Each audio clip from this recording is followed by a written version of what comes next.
하나님의 말씀은 구약성경 출애굽기 30장 17절로 21절입니다.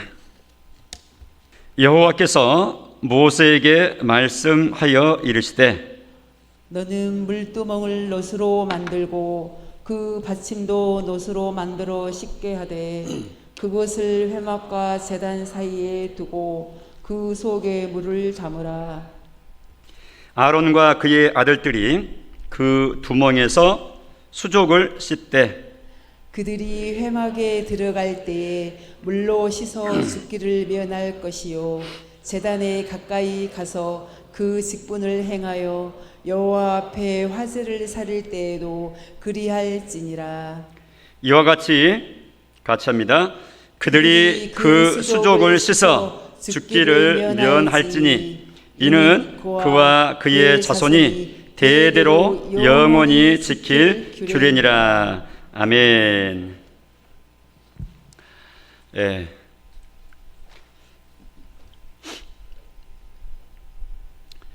화면을 보시기 바랍니다. 아주 익숙한 그림이죠. 성막, 광야에서 시내산에서 하나님께서 성막을 지으라 모세에게 이스라엘 백성에게 알려주신 대로 지은 성막의 완성 상상도입니다. 우리가 봤던 건데 지금 이렇게 돼 있죠. 평면도를 보면 위쪽에 지금 동서남북 방향계가 있습니다. 그 동쪽이 항상 문이 위치하는 쪽으로 설치하도록 했죠. 이동하다가 성막을 앉힐 때 항상 동쪽이 출입문 쪽입니다. 그래서 사방으로 세마포로 울타리를 쳤습니다. 그래서 울타리 친 그 안쪽을 우리는 뜰이라 했습니다. 그리고 하늘색으로 되어 있는 저 내용은 이제 실내 사중 포장으로 창문 하나 없이 딱 가려져 있는 이 실내인데 저게 이제 성막입니다. 저게 성막입니다. 뜰 안에 성막이 있는데 성막 실내로 출입문을 들어가 보면 두 칸으로 나눠져 있습니다. 첫 번째 칸은 뭐라 불러요? 성소라 그래 부릅니다. 거룩한 장소. 그래서 한자로는 성소, 이게 우리말로 번역했습니다. 성소고요. 그 안쪽은 칸막이가 하나 더 있는데 그 안쪽은 뭐라 불러요? 지성소라 합니다.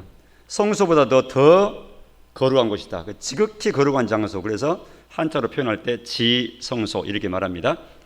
성소 안에는 세 가지 물건이 있다 그랬죠. 성소 안에 보기 전에 다시 뜰로 나가서 맨 처음에 들어오게 되면 문을 들어오게 되면 있는 것이 바로 출입문 들어오면 번제단이라고 그랬습니다. 또 해봅시다. 번제단. 이곳에서 번제, 즉 짐승을 잡아서 태워서 제사를 드리는 것을 번제랍니다. 그렇게 드리는 단입니다. 그리고 이곳이 바로 물두멍입니다. 오늘 읽었던 본문이 바로 저 물두멍에 해당되는 내용이 되겠습니다. 그걸 살필 것입니다. 이게 뜰에 이렇게 두 개가 있고 그 다음에 거쳐서 그 다음 순서에 들어가면 실내로 입장하게 되겠는데 성소에 들어가면 세 개의 기구가 있다 그랬죠. 맨 처음에 들어가면은 오른쪽 위쪽에 무엇입니까? 떡상입니다. 그 다음에 아래쪽에는 등대입니다. 불을 밝히는 등대입니다. 그리고 앞쪽 성소와 지성소 사이를 가려놓는 휘장 바로 앞에 있는 것이 향을 피우는 분향단 또는 금향단이라 그랬습니다. 그 지성소 안에는 한 가지가 있다 그랬죠. 뭡니까? 언약궤라 그랬습니다. 언약궤는 아래쪽 하나님의 법 10계명이 들어있는 법궤하고 그걸 덮는 뚜껑인 속죄소가 이렇게 함께 합해서 언약궤 이렇게 통칭한다고 그랬습니다. 이것이 바로 구약 성경에 제시해 주신 알려주신 성막에 대한 전체적인 평면도인데 이 성막은 하나님이 직접 제작하시고 디자인하시고 고안하셔가지고 주신 하나님의 장치입니다. 저 속에는 예수 그리스도를 알려주시기 위한 모형으로 주신 것이다. 요한복음 5장에 예수님 말씀하신 것처럼 이 성경이 곧 내게 대하여 증거하는 것이라. 예수님 하신 말씀대로 이 성막도 곧 예수님에 대해서 낱낱이 알려주시는 내용이다. 크게 한 가지로 통으로 봐서는 지금 하나님을 만나는 장소인데 예수님 안에 들어와야 하나님을 만나고 하나님을 경배할 수 있다는 큰 통으로 한 가지를 말씀할 수 있고 각 부분도 전부 또 예수님을 낱낱이 알려주시는 내용인 것을 지금까지 우리가 공부해오고 있는 중입니다. 자, 지금 우리가 이렇게 만들고 사진 찍고 하는 것은 이 성경 내용에 있는 문자로 되어 있는 것을 꼼꼼히 이렇게 관찰해가지고 상상도로 만들어 놓은 겁니다. 실제로 그때 썼던 저 물건이 지금까지 전에 내려오거나 사진을 찍어놨거나 그런 건 없어요. 그래서 아마 이렇게 됐을 것이다. 성경의 이 자세한 설명대로 만들면 바로 이런 모양이 나오는구나 해서 지금 상상도를 만들어 놓은 겁니다. 그러니까 여러 버전이 있어요. 이렇게도 나오고 저렇게 나오는데 비슷비슷하고 또 약간 다르기도 하는데 결국은 이런 모양일 것이다. 지금 이렇게 한 것이니까 우리의 이해를 위해서 이렇게 상상도를 우리가 보고 이쯤 됐겠구나 이렇게 지금 가늠하는 겁니다. 자, 이게 뭡니까? 이게 뭐였죠? 떡상. 지금 둥그런 게 떡이 지금 두 줄로 쌓여 있죠. 각각 6개씩 되어 있는 겁니다. 12지파를 나타내는. 저게 지금 성소 내에 있는 기구 중에 떡상이라고 하는 것이죠. 떡상을 다른 말로는 무엇이라고도 한다고요? 진설병상이라 이 말합니다. 이게 한자로 만들어놨기 때문에 지금 저렇게 복잡한 거예요. 진설, 즉 펼쳐놓은, 쌓아놓은 병, 떡, 그것을 올려놓는 상이다. 그래서 진설병상 이렇게 말하기도 하는데 우리는 떡상 이렇게 간단히 하면 될 것입니다. 이건 뭡니까? 성소 안에 있는 물건 중에 이게 등대입니다. 등대라 말하기도 하고 7 촛대라 말하기도 합니다. 뭐라 말하기도 한다고요? 7 촛대. 특별히 요한계시록 1장을 보면 인자 같은 이가 요한 사도께서 큰 나팔 소리가 주의 날에 이렇게 들려서 딱 돌아보는데 인자의 모습을 이렇게 환상 가운데 보거든요. 그것이 요한계시록 1장에 딱 인자의 모습을 적어놨는데 그저 보니까 인자께서 이 촛대 사이에 끌리는 옷을 입고 금띠를 차고 이렇게 거니시는 모습으로 이렇게 말씀했어요. 그리고 저 촛대라 그래놓고 저 촛대는 7인데 저 7 촛대는 곧 교회라 이렇게 해석까지 요한계시록 1장에 다 해놨어요. 그러니까 교회가 이처럼 빛을 비친다 그 뜻이죠. 하나님의 빛, 말씀의 빛, 구원의 빛을 비추는 기관으로 하나님께서 성소 내에 저 등불을 밝혀서 성소가 환히 밝혀졌던 것처럼 이 세상에 대해서 그런 촛대 역할을 하는 것이 바로 교회다. 그리고 이 촛대 사이에 예수님께서 앞뒤로 거닐고 계신다. 예수님이 운영하신다. 지금 이렇게 교회와 예수님과의 관계를 설명해 주시는데 이 촛대를 사용하셨죠. 등대 또는 이 촛대 이렇게 말하기도 합니다. 그런가 하면 이건 뭐였습니까? 성소 내 3가지 기구 중에 이게 3번째 건데 휘장 바로 앞에 지성소 휘장 바로 앞에 있는 것 분향단 분향하는 단 또는 금으로 다 쌌기 때문에 금향단이라고 말하기도 하는데 여기서 이제 저 위에 향로가 위에 올려져 있는데 저기서 이제 하나님이 말씀하신 뭐 소합한 나감향 뭐 있잖아요. 해가지고 3가지와 함께 유향치고 소금 치고 향을 특별히 제조해가지고 하나님께 끊이지 않게 아침 제사 또 저녁 제사 드릴 때 늘 이렇게 향을 올리도록 했던 그런 분향단입니다. 자, 이걸 했었고요 우리가. 이건 뭐였습니까? 이게 바로 언약궤입니다. 지금 차가 껴져 있고 이동용인 김에 차가 껴져 있고 아래 네모 박스 부분이 이제 법궤 부분이고 저 위에 뚜껑 부분에 두 천사의 모습이 날개를 펴서 가운데를 서로 마주보고 가리는 형식으로 되어 있는데 저게 이제 뚜껑입니다. 천사가 위에 다 붙어 있게 이렇게 조각해서 해놓은 덮는 뚜껑이죠. 딱 막아놓은 저 부분이 이제 천사와 천사가 마주보고 있는 저 가운데가 바로 속죄소라 그랬습니다. 속죄소 또는 은혜를 베푸는 하나님의 보좌다. 그래서 시은좌 또는 은혜 베푸시는 장소 시은소 이렇게 말하기도 하죠. 저것이 바로 저 뚜껑이 바로 저 속죄소 시은좌 저것이 바로 하나님의 자리다 내 자리다 하고 하나님이 딱 핀으로 송곳으로 콕 집듯이 하나님의 자리를 의뢰했는 거예요. 그러니까 전 우주가 하나님께서 다 통치 권한하시는 하나님의 처소죠. 하나님 만드세요. 근데 그 중에서도 이 지구 행성이 하나님께서 하나님 형상대로 만들어 놓으시고 인류를 만드시고 하나님과 인생들이 교제하는 것으로 이 관심을 두시고 하나님이 전 관심을 지구해 주셨죠. 그 중에서도 많은 민족 있지만 딱 이스라엘 백성들을 하나님 한 민족으로 택하셨죠. 이스라엘 백성 중에서도 내가 너희와 함께 있다 해놓고는 이 너희 회 중에 성막 만들어라 하셨죠. 성막을 만들어 놓고 또 성막 중에서도 지성소를 구분해라 해놓으시고 지성소 공간 내에서도 저 속죄소가 바로 내 자리다 이렇게 콕 점찍듯이 그 자리가 하나님 자리라고 이렇게 해놓으신 거. 그렇게 하신 거예요. 하나님이 상징적으로 우리 사람의 수준에 받아들일 수 있고 또 바라보면서 믿을만한 수준으로 이렇게 알려주시기 위해서 자기 자신의 마음을 낮추셔가지고 우리 사람들 수준으로 알려주신 겁니다. 이걸 그래서 언약궤라 말하고 다른 말로는 법궤라 이렇게 말할 때 우리는 다 알아듣는다 그 말이죠. 그런가 하면 저 성막 안에서 수종드는 여러 사람들이 있겠는데 대표적인 사람이 바로 이 대제사장입니다. 그래서 우리는 이것도 공부했었죠.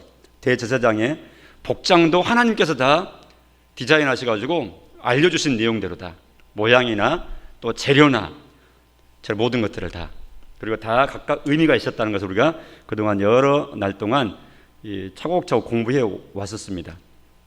자, 이건 또 뭡니까? 이걸 본 적 있습니까? 이게 바로 오늘 하는 겁니다. 이게 바로 뭡니까? 오늘 그 17절에 보니까 말씀에 이르시되 18절에 너는 물두멍을 노수로 만들고 그랬죠. 이게 뭡니까 그러면? 이게 바로 물두멍이라고요. 받아서 봅니다. 물두멍. 저 물두멍은 거기에 오늘 말씀 18절에 보니까 노수로 만들어라 그랬잖아요. 그러니까 다른 것도 향단도 분향하는 단인데 금으로 딱 쌓기 때문에 또 금향단이라고 말하기도 했잖아요. 그것처럼 그 주 재료를 붙여가지고도 이름 붙이기 때문에 그런 식으로 붙이면 물두멍이라고 하지만 노수로 만들라 했기 때문에 노두멍이라 이렇게 말하게 돼요. 그냥 우리가 어떻게 표현하든지 우리는 다 알아들으면 된다 했습니다. 자, 오늘 이 물두멍을 만들도록 하시고 이걸 어떻게 활용하도록 하시는 지시와 함께 영적인 우리에게 주시는 의미까지 오늘 우리가 살피면 될 것입니다. 자, 18절을 다시 보니까 화면 보시면 됩니다. 너는 물두멍을 노수로 만들고 했습니다. 무엇으로 만들고? 그러니까 일종의 재료를 지목해 주신 것이죠. 노수로 만들어라. 그 받침도 노수로 만들어. 그러니까 물두멍을 이렇게 물을 담을 수 있도록 둥그렇게 만드는데 그 받침도 만들어서 기울어지지 않도록 괴는 것이죠. 만들어 씻게 하되 맨 밑에 보니까 그 속에 물을 담으라 그랬어요. 뭘 담으라? 그러니까 물두멍 만든 것은 두멍을 만들라 하는 것은 일종의 물을 퍼다가 담아서 물을 담아 보관하도록 이렇게 물 담는 큰 그릇으로 하나님께서 만들도록 하신 거구나. 그 안에 그러니까 두멍 안에는 물을 담는다 하는 것입니다. 그런가 하면 이 물두멍을 뭐 하는 데 쓰냐? 용도가 뭐냐? 했을 때 씻게 해라 하게 씻게. 누구 씻는 거예요? 제사장들 씻는 거예요. 제사장들. 뒤에 이제 또 나옵니다. 씻는 데 사용할 물을 딱 여기 담아 놓는 거예요. 그걸 위치입니다. 어디에다 위치시켜 놓느냐 했을 때 그것을 회막과 제단 사이에다 둬라 그랬어요. 회막은 성막을 두고 하는 말입니다. 성막을 두고 회막이라 그러는데 성막 들어가기 전에 마당. 그러니까 아까 평면도 생각해 보세요. 이 울타리에 출입문을 통과해서 뜰로 들어왔어요. 그러니까 맨 처음에 번제단이 있었어요. 그러니까 저기 나온 게 그거죠. 회막과 제단 사이. 저 제단이라는 말은 번제단 두고 하는 말입니다.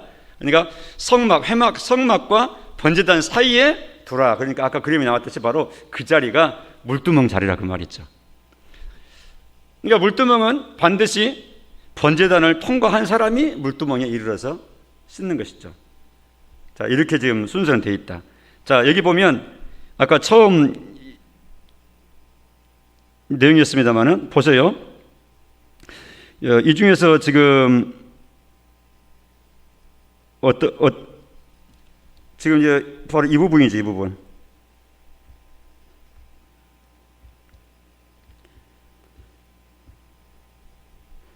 보시면 바로 이 부분, 그러죠? 잘 안 보입니까? 잘 보입니까?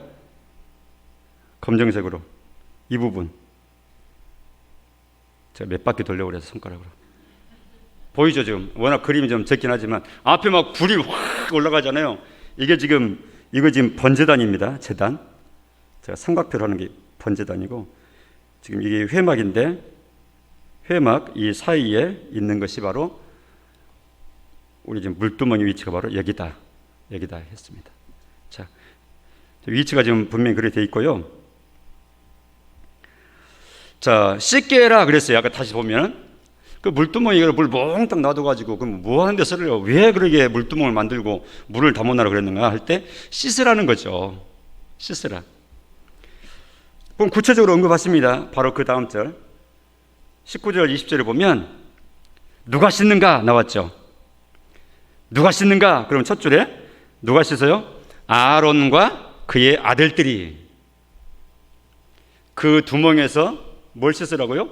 수족을 씻대 그랬어요. 수족을 씻으라고.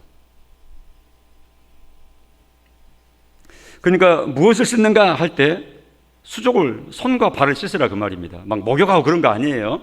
손과 발을 씻는 거예요. 그 다음에 어느 때 씻는가, 언제 씻는가 할 때 20절에 나오죠. 그들이 회막에 들어갈 때, 그러죠? 거기 뭡니까? 회막에 들어갈 때 씻으라. 그것이 여기 회막에 들어갈 때 씻으라 이게 있죠. 회막에 들어갈 때. 또 언제 있는가 보십시오. 그 밑에 또 있네요. 한 줄 건너뛰어서 보니까 그들이 제단에 가까이 가서 그 직분을 행하여, 뭐 하는 겁니까? 제단에 가까이 간단 말은 번제단인데 제단에 가까이 가서 뭐 하는 겁니까? 직분을 한단 말이 제사 집례하는 거죠. 그 밑에 나왔잖아요. 여호와 앞에 화제를 살을 때. 그러니까 번제단에서 불로 번제를 드리는, 화제를 번제라 그럽니다. 드릴 때에도 씻고 가시라 그 말이죠. 그러니까 한번 가만히 상상을 해보면 우리가 그 현장을 직접 목격한 건 아니기 때문에 우리는 상상할 수밖에 없잖아요.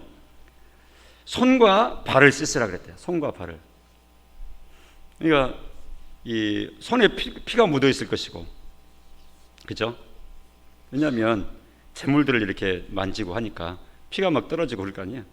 또 짐승이 어떤 뭐가 몸에서 떼어낸 뭐가 또 털이 묻을 수도 있고, 뭐 여러 가지 기름기가 막 번들번들하면 미끈미끈할 수도 있고, 우리가 한번 닭만 잡아도 우리 맨손으로 잡으면 제기하잖아요. 만지고 그러면은. 아무튼 그런 모든 것들을 일단 깨끗이 씻고 집례한다. 그리고 회막에 실내로 들어갈 때 밖에서 뜰에서 그렇게 다 제사 집례하는데 손발이 다 더럽혀져. 그리고 바닥 자체가 뜰이잖아요. 광야에 가다가 회막을 안 치고 또 이 성막을 안 치고 울타리 치고 안 치고 임시용을 안 치고 한 게, 바닥은 전부 다 뭐 벽돌을 하거나 아니 뭐 양탄자 깡을 그런 거 아니잖아요.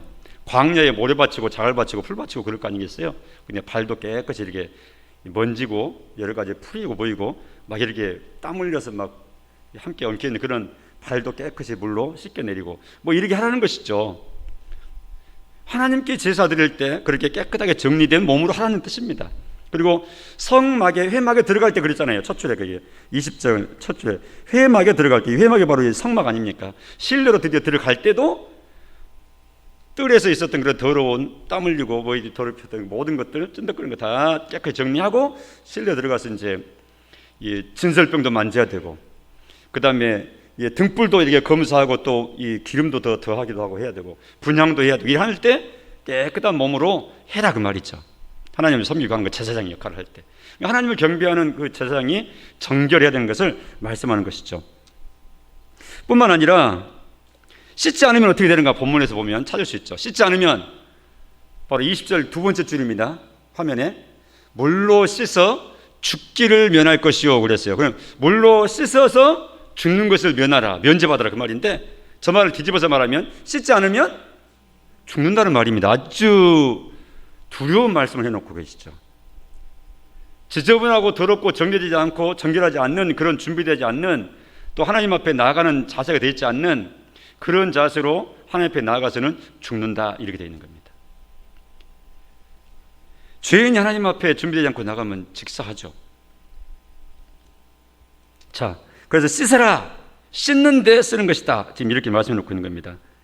자, 이런 내용들을 이제 볼 때 물두멍은, 노두멍은 두말할 것 없이 씻는 용도인데, 씻는다 할 때 우리는 항상 죄 씻음을 생각을 해야 돼요.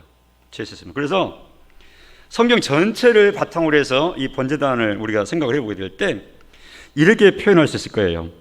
이 번제단은 무슨 죄를?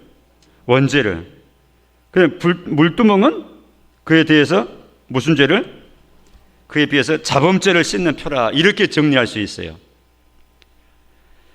죄를 씻는 곳이 뜰에 두 군데가 있죠. 하나는 죄 정리하고 죄 씻는 것이 번제단에서, 제단에서 속죄제를 드리고, 화제로 말이죠, 이렇게 제사를 드림으로 대속 제물을 통해서 죄 용서를 받는 거예요.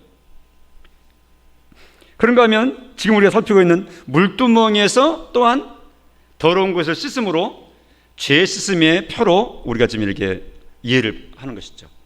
그러니까 두 군데 다 죄의 문제를 해결하는 것인데, 성경 전체 내용을 보게 될 때 번제단은 이게 원죄에 대한 것이구나, 원죄. 물두멍은 그에 대해서 자범죄에 해당되는 것이구나. 원죄라는 것은 내가 지은 죄가 아니에요. 조상적부터 아예 그냥 인류 전체가 첫 조상으로부터 그냥 죄의 그냥 낙인이 딱 찍혀 있는 대표자가 지어서 모두가 그 영향권 아래에 있는 죄를 언급하는 것이죠. 그런가 하면 물두멍은 자주 씻어야 되잖아요, 손발을. 그런 측면에서. 그런가 하면 번제단은 거기 보면은 뭘 의미한다고요? 번제단은? 예? 거기 보니까 번제단은 목욕을, 물두멍은 그에 대해서 발 씻는 것을. 지금 이게 지금 무슨 말입니까? 지금 예수님 말씀에 요한복음 13장에 지금 예수님이 제자들의 발을 씻기셨던 건 마지막 날 저녁에 하셨던 말씀에 우리가 힌트를 얻을 수 있어요. 그 표현을 통해서 우리가 지금 이 물두멍의 기능을 지금 생각해 보는 겁니다.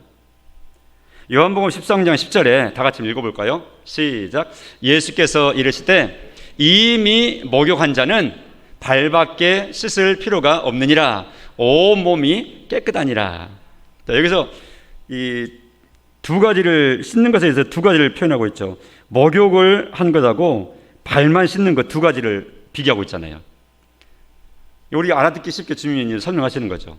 목욕해버렸잖아. 그럼 다시 뭐하러 목욕을 해? 이미 목욕했는데.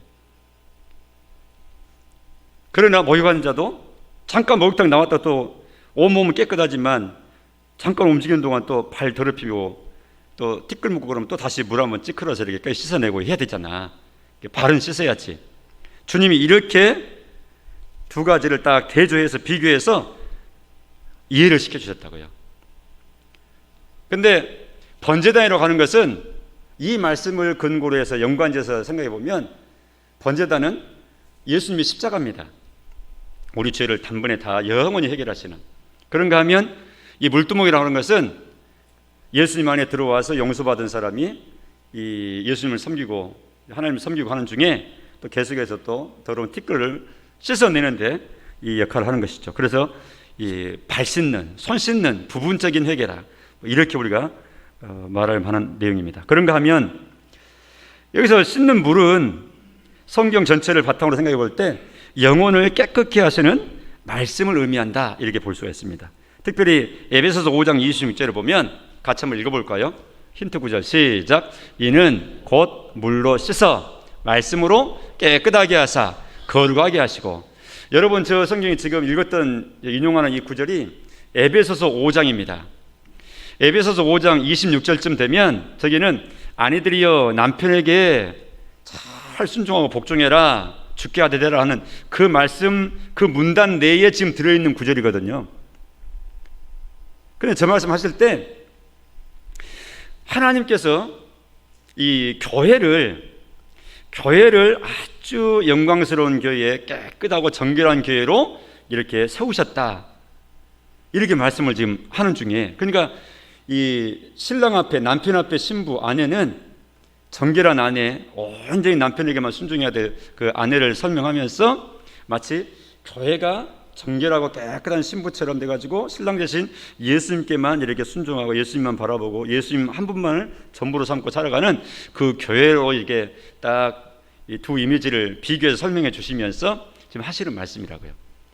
저기에서 물로 씻어 말씀으로 깨끗하게 하신다 하는, 이 말씀으로 깨끗하게 한다는 이런 의미를 사용하시는 걸 통해서 우리가 우리 영혼을 말씀으로 늘 새롭게 하신다 하고 그렇게 연결지어서 우리가 의미를 받아들이면 옳을 듯합니다. 그런가 하면 오늘 본문 내용 중에 다시 18절에 보면 물두멍에 재료가 나와 있는데 뭘 하라 그랬다고요? 놋으로 하라 그랬다고요. 그런데 이 놋은 우리 광산에서 캘 수 있는 것도 아니고 당시에 광야에서 말이죠. 어떻게 구했는가? 나중에 이제 뒤에 가서 이 시내산에 이처럼 이제 하나님께서 가르쳐 주신 대로 이제 시내산 아래 내려와서 모세가 백성들에게 다 알리고 나서 이제 하나하나 만들어 나갈 때 이 물두멍을 만드는 놋을, 이 놋이라고 하는 재료를 공급했던 내용이 이 만드는 저 장면을 보면 나와 있어요. 출애굽기 뒤쪽 38장 8절을 보면 같이 한번 읽어볼까요? 놋을 어디서 구해서 했는지 시작. 그가 놋으로 물두멍을 만들고 그 받침도 놋으로 하였으니, 말씀하신 대로 놋으로 했어요. 그런데 그 다음 시작. 곧 회막문에서 수종드는 여인들의 거울로 만들었더라. 뭘로 만들었다고요? 거울로 만들었다고요. 거울이 놋이었어요. 당시에 여인들이 사용하는 거울이. 우리가 여러 차례 설명드리셨습니다. 거울. 지금이야 유리가 이미 다 발명돼 가지고 이렇게 깨끗하게 있는 그대로 보이지만 저 시대는 거울이 그런 거울이 아니라 놋거울이죠. 그러니까 이 그런 놋이라고 하는 이 금속을 마광을 시켜가지고 번들번들 해가지고 놋 거울로 쓰는 거예요. 그러니까 사실은 지금처럼 뚜렷하지는 않죠. 그래서 고린도전서 13장 사랑장에도 지금은 우리가 거울로 보는 것처럼 희미하나 이런 표현이 있는데, 아니 지금 거울이 아주 선명한데 왜 희미하다 그러지? 1세기에 고린도전서 13장에 기록될 당시에도 놋거울이에요. 동일하게. 지금 같은 거울이 아니라. 그러니까 놋거울은 희미해요. 아무리 마광 시켜가지고 번들번들 만들어서 닦아가지고 거울로 쓴다고 할지라도 그게 얼마만큼 세밀하게 하겠어요? 예, 희미한 거울이죠. 그런 말씀하는데, 근데 이 물두멍을 놋으로 만들 때 회막에서 수종드는 여인들의 거울이라서요. 여인들이 거울을 어디에 씁니까? 말 그대로 자기를 예쁘게 단장하는 데 쓰는 것이 거울이었어요. 그러니까 여인들에게 있어서는 남자들이야 그 가치를 얼마만큼 줄지는 모르지만 여인들에게 있어서 저 오래된 저 옛날 사회에서 거울, 저런 거울이라도 거울이 있다는 것은 여인들이 굉장히 중요한 겁니다. 여인들이 아주 귀중하게 여기고 아끼는 액세서리 중에 한 가지가 바로 이 놋거울이에요. 그런데 회막에서 수종드는 여인들이라고 그랬어요. 아주 특별한 여인들이죠. 저 여인들이 하나님을 사랑하고 봉사하는 저 여인들이 자신들의 귀한 거울을 아낌없이 이렇게 드린 거죠. 그래서 그렇게 드려지고 받쳐진 거울들을 녹여가지고 아까 우리가 보았던 모양의 그런 물을 담을 수 있는 물두멍을 제작하는 데 썼다 그 말이죠. 그러니까 주님께 헌신한 여인들의 저 헌신으로 만들어진 겁니다. 그 여인들의 헌신이 자신의 외모를 가꾸는 것도 중요하고 귀한 일인데, 그보다 더 저렇게 하나님 앞에 나아가는 그 섬기미들, 제사장들이 귀하게 저 일을 하는데, 정결하게 하는 데에 필요한데 해서 자신들의 외모를 가꾸는 데 귀하게 간직할 수도 있지만, 그것을 헌신하고 드리고 봉헌해서 백성들을 대표해서 앞장서서 일하는 저 제사장들이 물을 쓰는 데 필요한 데에 그 놋이 쓰이도록 이분들이 헌신해 가지고 만들어지고 마련된 것이 바로 저 물두멍의 놋 물두멍이라 그 말이죠. 정말 귀한 거죠. 헌신으로 만들어진 것들입니다. 그런가 하면 물두멍이 크기, 우리가 읽었던 오늘 17절로 21절의 내용에 몇 규빗으로 하라고 나왔습니까? 각각 뭐 언약궤 만들 때, 법궤 만들 때, 뭐 분향단 만들 때 각각 어떻게 만들려고, 몇 사이즈로 만들려고, 몇 규빗을 만들려고 다 가로 세로 막 다 가르쳐 주셨잖아요. 물두멍에는 그게 있습니까, 없습니까? 오늘 본문을 보니까 아무리 찾아봐도 크기, 규모는 말씀해 주지 않았어요. 그러니까 정하지 않으셨어요, 하나님께서. 많이 들여져 가지고 넉넉하면은 크게 만들 수 있었겠죠. 그리고 많이 담을 수 있었겠죠. 놋이 만들 수 있는 놋이 적으면 그 사이즈에 맞게 조그맣게 만들 수밖에 없었겠고, 자주자주 물을 갖다가 채워야 되는 그런 수고가 있었겠죠. 사이즈가 정해지지 않았다는 사실이에요. 그런데 나중에 이 성전이 지어지게 되고 예루살렘에 정착하게 되고 솔로몬을 통해서 성전이 지어지게 될 때 이 물두멍을 만드는데, 이 솔로몬 때 아주 넉넉하게 크게 지었어요, 보니까. 그래서 저기는 받침이 아주 그냥 화려하게까지 하는데, 소 있잖아요.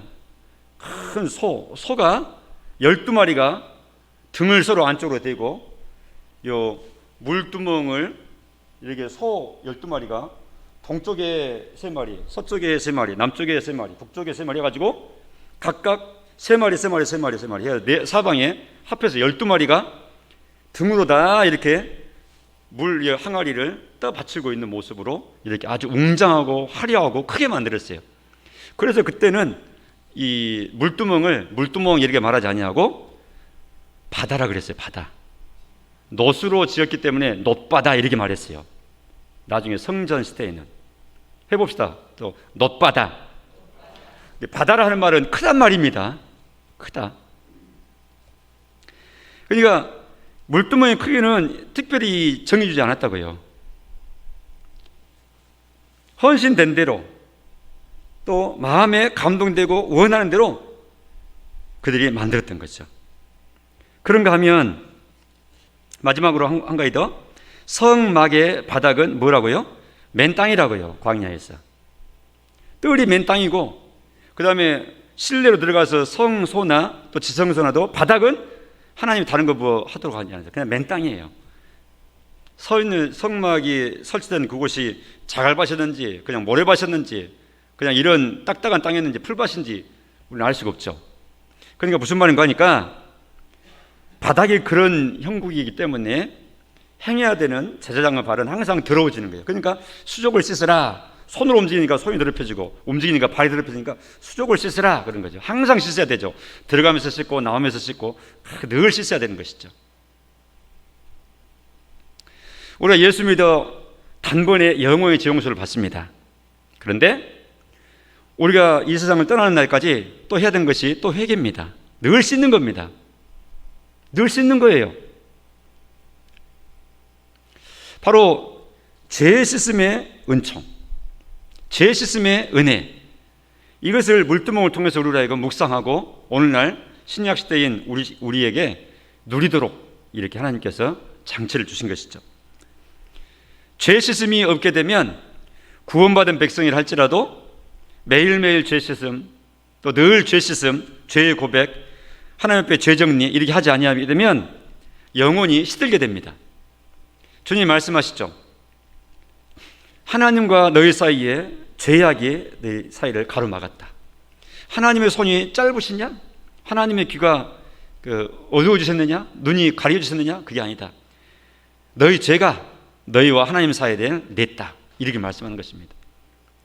시편 기자 다윗도 고백하기를, 내 마음에 죄를 품으면 하나님께서 내 간구를 듣지 아니하시리이다. 이렇게 말씀하면서 항상 회개하는 데 익숙하도록, 그런 백성 되도록 이렇게 말씀하시는 거예요. 하나님이 예수님을 통해서 우리의 모든 죄를 단번에 해결해 주셨다 해서 끝나는 게 아니라 이 땅에 사는 동안 계속해서 회개하라는 것이죠. 그래서 첫 번째는 그 회개를 이제 구원을 위한 회개라, 구원받는 회개라 이렇게 말씀했고, 일생 내내 반복해서 죽을 때까지 늘 죄를 회개하고 하는 이 회개는 그런 단회적인 구원을 위한 회개가 구분해서 반복적인 회개, 성화를 위한 회개, 죄 용서를 위한 회개, 하나님께 가까이 나가기 위한 회개, 이렇게 구분하는 것이죠. 그러니까 우리가 예수 믿어 하나님 앞에 회개하는 거예요. 예수 믿는 걸 회개라 그러는데, 그 예수 믿어 회개하면은 구원받아요. 그 구원받은 백성이 하는 것이 바로 물두멍에 물을 퍼서 계속 자주 씻어야 되는 것처럼 계속해서 인생 끝날 때까지 계속 회개하는 거죠. 이 부분, 이 물두멍의 기능을 무시해버리고 이런 자주 반복되는 회개를 무시하는 그 잘못을 하는 그 가르침을 가르치는 그 사람들을 일컬어서 구원파라 이렇게 말을 해요. 구원파가 그걸 무시하는 거예요. 즉 구원파는 자범죄 자체를 인정하지 않습니다. 자범죄를 인정치 않는다고요. 내가 의인이 됐는데 무슨 죄인이냐 이게요. 내가 예수 믿어서 단번에 모든 죄가 다 용서받고 끝났다야. 죄 문제는 거기까지는 맞죠 말이. 그런데 그렇기 때문에 그 다음부터는 내가 살아가는 거에 죄 짓는 것이 없대요. 이미 의인이 돼버렸는데 의인으로 사는 건데 무슨 죄냐. 예수 믿었다 해놓고 또 죄 짓다가 용서를 구하고 내 죄인입니다, 잘못했습니다 한 것은, 그러면 네가 아직 구원받지도 못하고 의인도 되지 못했다는 뜻이지. 이렇게 얘기를 해요, 구원파에서. 그렇지 않습니다. 그들은 자범죄 자체를 무시해요. 그래서 주기도문도 하지 마라 그래요. 그들은 실제로 하지도 않고. 왜 주기도문 하느냐? 왜요? 주기도문에 용서라는 부분이 나오잖아요.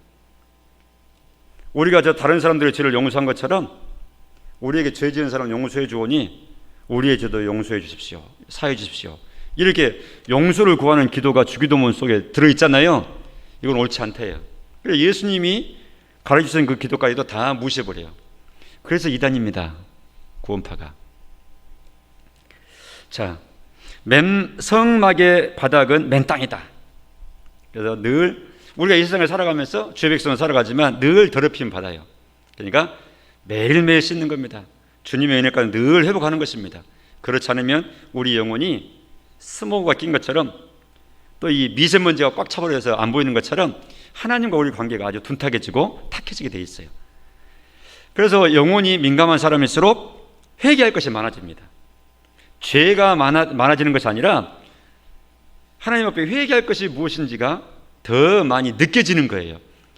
그전에도 있었지만 느끼지도 못하고 보지도 못하고 깨닫지도 못했는데 하나님 앞에서 성장하면 성장할수록 하고 자기의 연약함이 더 많이 보여지니까 회개할 것이 더 많아진다 그 말이죠. 그런 측면에서 회개할 것이 갈수록 더 많아져야 믿음이 잘 성장해 가고 있다는 증거입니다. 자, 오늘 물두멍 했습니다. 물두멍은 정결하게 하시는 예수님의 보혈을 믿습니다 하는 내용입니다. 두 번째 줄로 같이 읽어봅시다. 시작. 평생토록 예수님의 보혈 공로를 의지하겠습니다 라는 뜻입니다. 한 가지 더. 시작. 성결한 생활에 힘쓰겠습니다. 그래서 하나님 앞에서 거룩한 삶, 성결한 삶, 예수 닮는 성장하는 그런 삶으로 나아가도록 물두멍을 우리가 묵상하면서 그렇게 나아가야 될 줄로 믿습니다. 기도하겠습니다. 하나님 감사합니다.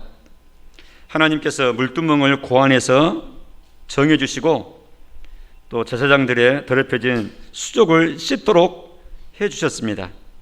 그것을 통해서 우리가 이 세상 삶을 살아가는 동안 하나님 백성으로서, 하나님을 예배하는 자로서 늘 씻고 고백하고 하나님 죄와 투쟁하는 삶을 살도록 성결한 삶을 향해서 나아가도록 의도하심인 줄로 믿습니다.